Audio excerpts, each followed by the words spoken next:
Bonjour, suite de la vidéo sur Ultimate Spider-Man. Donc hier on a parlé de la version, la première version d'Ultimate Spider-Man, où on pensait qu'à la fin il était mort, mais pas du tout. En fait, on voyait ce qui se passait après ce dernier numéro en kiosque. On voyait ce qui se passait dans la mini-série Ultimate Requiem.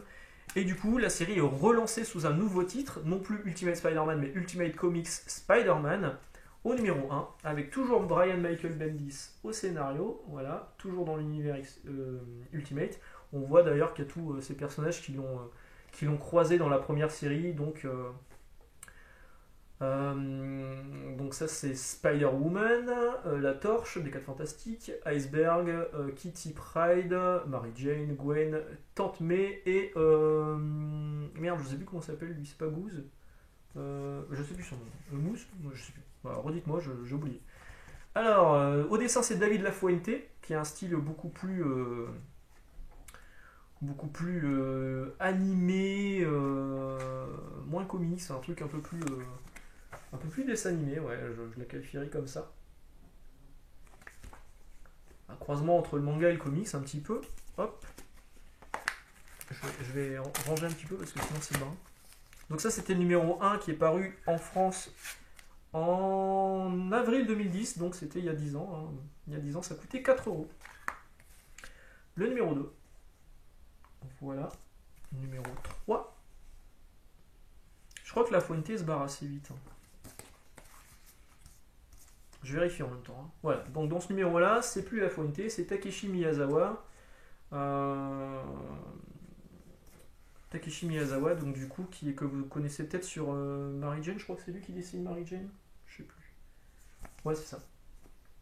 Spider-Man Loves Mary Jane, qui est sorti récemment dans cette collection à 10,95. Hop. Retour de La Fuente sur ce numéro-là. Hop. Je vérifie. Hein.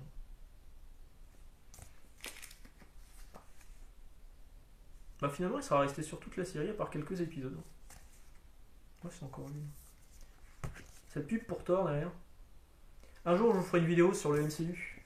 Pour vous raconter un petit peu pourquoi parfois vous trouvez Thor ou Hulk ailleurs que chez Disney en France. Numéro spécial 64 pages. Pourquoi? Je ne sais plus. Ah ouais, ok. En fait, vous avez le numéro 15 de Ultimate Spider-Man, Ultimate Comics Spider-Man dedans, et vous avez le numéro 150 de Ultimate Spider-Man. Ils ont fait un comptage particulier comme ils aiment bien faire aux États-Unis pour faire des numéros anniversaires, même quand il n'y a pas lieu d'être. Au dessin, vous avez Sarah Pichelli, vous avez David Lafuente, Joel Jones, Jamie McKelvey et Scotty Young, avec toujours Brian Michael Bendis au scénario. Voilà. Hop. J'aime bien ce trait de Lafuente, il est plutôt cool. Hein. Voilà, il y a Sarah Pichelli aussi au dessin sur le numéro 151. Sarah Pichelli, quand elle se donnait la peine de faire du travail avec des décors, etc. Ce qu'on a vu sur Daredevil de père en fils, là, Daredevil, Spider-Man de père en fils par Abrams, par J.J. Abrams, j'ai pas trouvé ça foufou au niveau du trait. Sarah Pichelli, David Lafuente, Lan Medina, Elena Casagrande et Ed Tadeo, donc là il y a du monde. Hein. On arrive sur le prologue de Death of Spider-Man. Sur une couverture de Ed McGuinness, on dirait.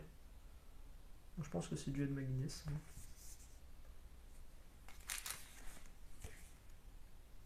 La mort de Spider-Man, numéro spécial, 72 pages. Numéro 1 sur 2, enfin partie 1 sur 2. Chris Samney et Mark Bagley au dessin. Mark Bagley qui revient au dessin du coup. Il y a quoi dedans? Il y a 3 épisodes. Le numéro suivant sera fourni quand il est sorti en kiosque dans un papier noir. La mort de Spider-Man, édition collector. Édition collector, mon cul. Numéro collector.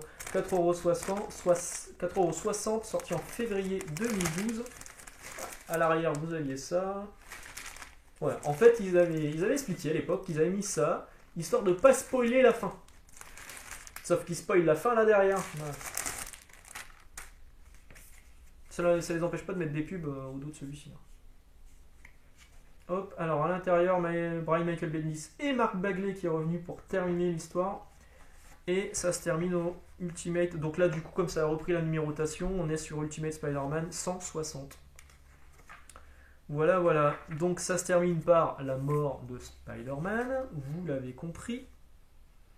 Ce sont ces numéros-là, d'ailleurs, je crois, que vous avez dans l'omnibus qui vient de sortir. La mort de Spider-Man. C'est là-dedans. Un omnibus qui est sympa, hein, mais encore une fois, c'est dommage de ne pas avoir accès à tout ce qui a été édité avant, quoi. Panini, c'est pas très logique, pour pas changer.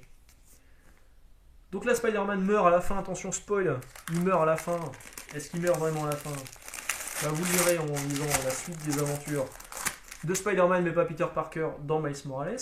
La suite de ça, vous le retrouvez là-dedans, dans Ultimate Fallout, qui sera la première apparition de Miles Morales, que vous ne retrouvez pas là-dedans, mais que vous retrouvez dans le must-have à 14,95, où vous avez les 5 premiers épisodes de Miles Morales Spider-Man, et vous avez les quelques pages où il apparaît déjà là-dedans, dans le must-have, mais pas dans l'édition Next-Gen.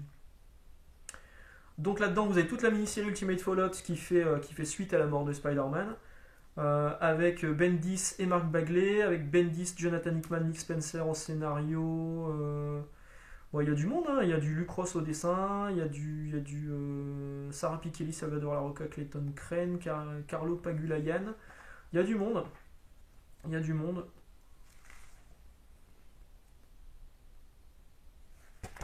Plutôt sympa. Et donc ça, une fois que c'est terminé, on passe à un nouveau magazine que j'aurais dû sortir, j'aurais dû vous le préparer.